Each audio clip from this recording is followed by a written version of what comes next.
Hey, what is up, guys? This is the WCW guy here, and today I'm going to do a video response to Bill and Doug, RVD Tito for Life, on the state of professional wrestling. They did a video of the state of professional wrestling a few days ago, so I'm going to get down to it.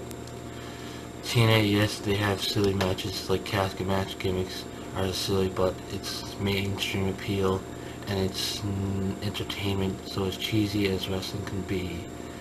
There's fans who love wrestling being cheesy, but I guess maybe TNA should create some more cooler match gimmicks, concepts to not look so silly and not make wrestling look stupid. And I watched Impact last night, and I thought that the promo they did with the Pope being dead or whatever, and they had the casket come out, and they had these church people dancing around the casket singing. It was very stupid. It made no sense to me. Nash is pretty full of himself to compare himself to Clint Eastwood. I remember you saying that because Nash was comparing himself to Clint Eastwood on Twitter, so he seems to have a pretty big ego on Twitter, but who knows, maybe Nash is drunk when he's on Twitter. We talked about how Hogan should play a role as Dana White in TNA, where Hogan uses his Hulkamania name and to promote TNA as a press conference, because Hogan can bring in the media, which I think would be good, because obviously Hogan's too old and beat up for the ring, and he always seems to hog too much spotlight whenever he's on Impact. So he had a Dana White role, then that might work out better than what he's doing now. You say that TNA don't have a clue what they are doing. Well, yeah, sometimes I think that too, because a lot of times the booking seems to be very backwards, the way it's booked. They always seem to bring in washed up wrestlers like Nasty Boys or Scott Hall, who embarrass themselves on national TV, and like that's going to draw in fans.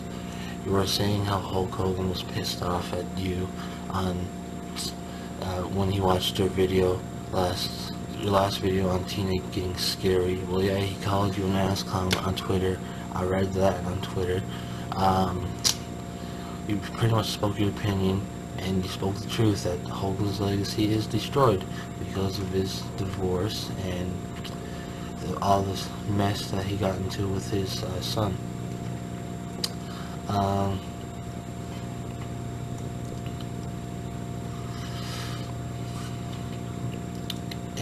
Yeah, I think it's pretty bad that Hogan and Bischoff are allowed to insult their fans, or the TNA fans, which would be the customers, on Twitter. Like, how's that good for the business? They're just going to keep losing fans as they insult the fans.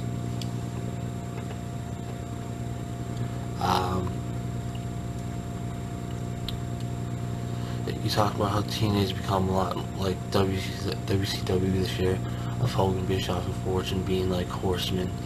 Well, to be honest, I think Fortune was cool until they screwed it up by having Fortune form with Hogan and Hardy as the Immortals, and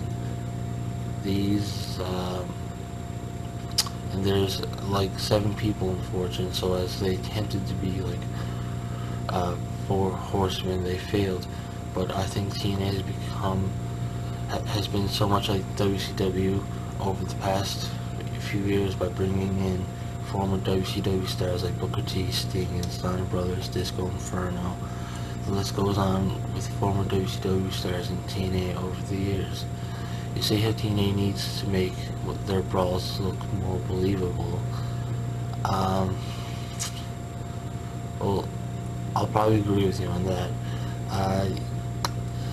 Like Triple H was in Evolution, and he would dominate his opponents in the ring, and he would make the brawls look so brutal. You're saying how it should look like an MMA brawl? Well, I think it should look like 2 high school kids getting into a street fight. I think that's what people want to see in wrestling. Robbie E's not getting over. Well, the guy is getting over a little bit. I think the guy really generates the go away heat, and TNA is probably dumb enough that they think Robbie E should be world champion, and I think TNA will probably attempt to do that. And they'll probably keep shoving him down our throat because he has a pop culture gimmick, and they think they will succeed with his character. Jeff Hardy, yes, he is a mess. The guy was apparently stoned last Sunday at Final Resolution, so that's pretty messed up that TNA has a guy who's getting stoned on the job and representing the company as the world champion. That makes TNA look a very messed up organization. I noticed you keep bringing up ROH. Well, ROH is good and everything. It seems to be doing a lot of good stuff when I watch it, but can we really say that ROH bookings would be as good as they are now if they were on a network like Spike TV or USA Network? Maybe not, because there's so much bullshit from the network management that I'm sure wrestling companies have to put up with, and I think TNA should not be on Spike TV because they can get big ratings on Spike TV, if you ask me. You say how you don't want you don't want these female wrestlers in TNA because they can't wrestle like the male wrestlers can. Well, maybe not. At least they are. Maybe they might not be as good as the male wrestlers, but they are hot, tits and ass sell, and there's fans who will pay to see that. So as long as fans want tits and ass in their wrestling product, then TNA will keep selling it. But I think TNA needs to rebuild the Knockouts division because they don't have a lot of solid female in-ring wrestlers, and the Knockouts division, the Knockouts tag team division is very weak, and Knockouts division is becoming a lot like the WWE's division. I mean, like, if you look at the Knockouts tag team division, it's a joke. You talked about how you think wrestling companies today are trying to re-educate the newer generation of wrestling fans.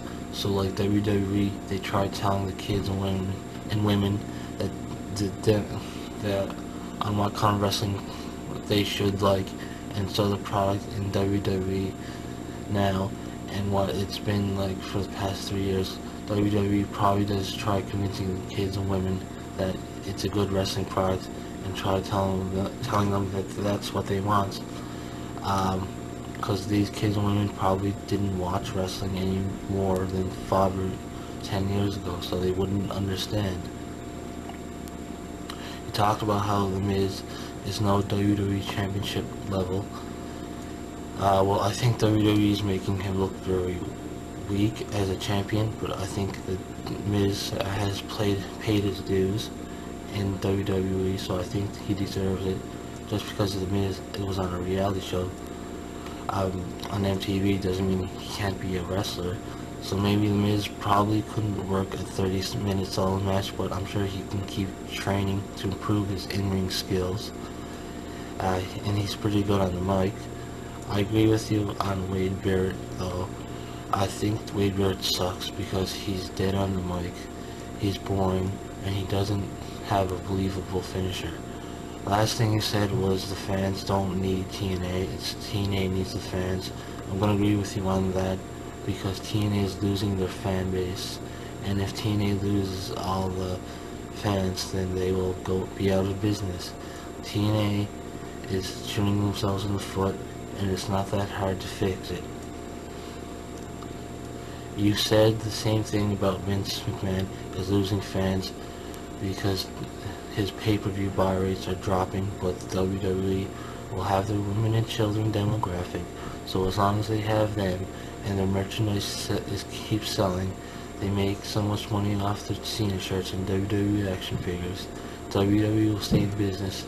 WWE will stay in business as long as Vince is alive, in my opinion. TNA is at higher risk in dying than WWE. But yes, WWE could go out of business if they keep dropping the ball. Anyway, that's for today. Peace on the WCW. What?